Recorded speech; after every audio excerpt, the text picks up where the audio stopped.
ನಿಸ್ವಾರ್ಥ ಪ್ರಾಣ ಜೀವ ಈ ಜಗತ್ತಿನೊಳಗೆ ಮತ್ತೊಂದು ಎಲ್ಲಾರ ನೋಡಕ್ಕೆ ಸಿಗ್ತೈತೆ ಅಂತೀರಿ? ಎಲ್ಲಿ ನೋಡಕ್ಕೆ ಸಿಗೋದಿಲ್ಲ.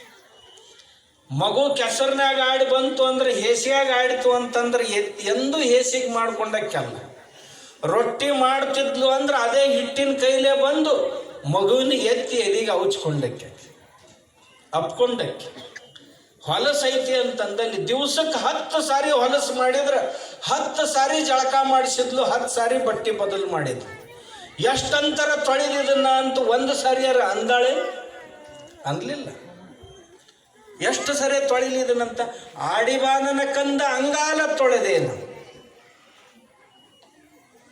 ಬಾ, ನೀ ಎಷ್ಟು ಆಡ್ತಿ ಆಡಪ್ಪ, ನನಗೆ ಬೇಸರ ಇಲ್ಲ, ನಿನ್ನ ಅಂಗಾಲ ತೊಳಗ್ತೀನಿ.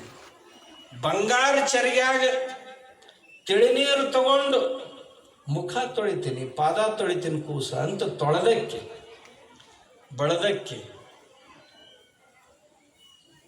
ಒಂದು ತಪ್ಪು ಶಬ್ದ ಉಚ್ಚಾರ ಮಾಡಿದ್ರೆ ಇದು ಹಿಂಗಲ್ಲಪ್ಪ ಹಿಂಗ ಅಂತ ಹೇಳಿದಕ್ಕೆ. ಸಿಟ್ಟು ಮಾಡಿದ್ಲು, ಅದ್ರಾಗ ದ್ವೇಷ ಇರಲಿಲ್ಲ. ಪ್ರೇಮ ಮಾಡಿದ್ಲು, ಆಶಾ ಇರಲಿಲ್ಲ ಅದ್ರೊಳಗೆ ಏನು. ಅಂತನ ನಮ್ಮ ಋಷಿಮುನಿಗಳು ಸಹಿತ ಮಾತಾ ಸಮಂ ನಾಸ್ತಿ ಶರೀರ ಪೋಷಣ, ನಮ್ಮನ್ನು ರಕ್ಷಿಸುವಲ್ಲಿ ಪೋಷಿಸುವಲ್ಲಿ ತಾಯಿಗಿಂತ ಮಿಗಿಲಾದವರು ಈ ಜಗತ್ತಿನೊಳಗೆ ಯಾರು ಇಲ್ಲ. ದೇವರ ಸಹಿತ ಇಲ್ಲ. ಮಾತಾ ಸಮಂ ನಾಸ್ತಿ, ತಾಯಿಗೆ ಸಮನಾದವರು ಯಾರೂ ಇಲ್ಲಪ್ಪ. ತಾಯಿ ಮನೆಯ ಐಶ್ವರ್ಯ, ತಂದೆ ಮನೆಯ ಆಧಾರ. ತಂದೆ ಮನೆಯ ಆಧಾರ ಸ್ತಂಭವ. ಆ ಮನೆಯೊಳಗೆಲ್ಲ ತುಂಬಿದ್ದೇನು ಅಂದ್ರೆ ತಾಯಿ ಐಶ್ವರ್ಯನ ಮನ್ಯಾಗ ತುಂಬೈತಿ. ತಾಯಿ ಇದ್ರನ ಮನೆ ಅದು. ತಾಯಿ ಮನೆಯಾಗಿರ್ಲಿಲ್ಲ ಅಂದ್ರೆ ಅದೆಂತ ಮನೆ ಅದು? ಮನೆಯಲ್ಲ. ಅಂಥ ತಾಯಿ ನಾವು ಚಿಕ್ಕವರಿದ್ದಾಗಿಂದ ಹಿಡ್ಕೊಂಡು ಆಗಲಿ ಈಗ ನಮಗೆ ಇವ ಹೇಳ್ತಿದ್ದ, ಸಂಸ್ಕಾರ ಕೊಟ್ಟಕ್ಕೆ, ವಿದ್ಯೆ ಕೊಟ್ಟಕ್ಕೆ, ಬುದ್ಧಿ ಕೊಟ್ಟಕ್ಕೆ. ಹಾಲು ಉಣಿಸಿದ್ಲು, ಅಮೃತಾನಂದಮಯ ಆದ್ಲು. ಕಲಿಸಿದ್ಲು, ಶಾರದೆ ಆದ್ಲು ನಮಗ. ಉಣಿಸಿದ್ಲು, ಅನ್ನಪೂರ್ಣೇಶ್ವರಿ ಆದಳು ನಮಗ. ಪಾಠ ಕಲಿಸಿದ್ಲು, ಗುರು ಆದಳು ನಮಗಕ್ಕೆ.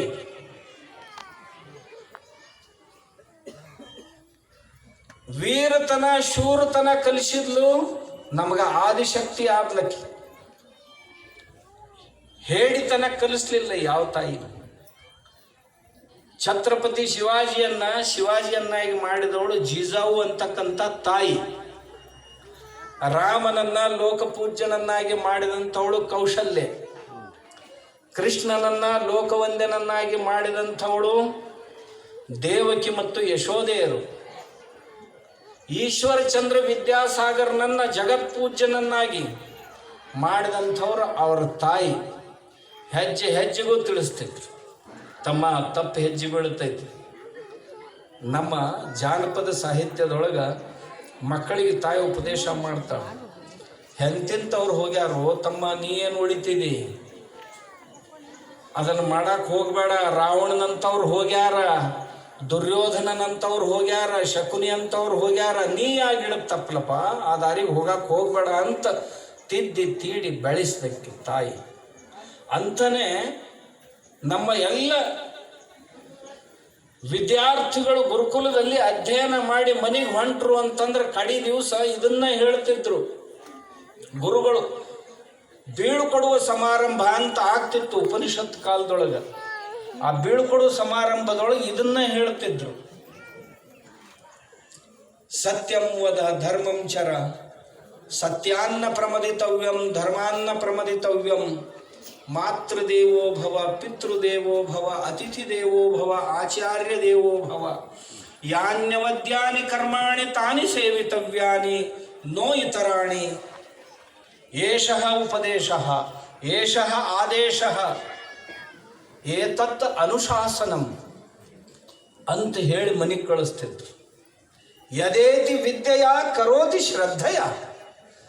ನಮ್ಮ ಈ ಗುರುಕುಲದಲ್ಲಿ ನಮ್ಮ ಶಾಲೆಯಲ್ಲಿ ಏನು ನೀನು ತಿಳ್ಕೊಂಡಿ ಅಲ್ಪ, ಅದನ್ನು ಮನೆಗೆ ಹೋದ ನಂತರ ಶ್ರದ್ಧೆಯಿಂದ ಆಚರಿಸು.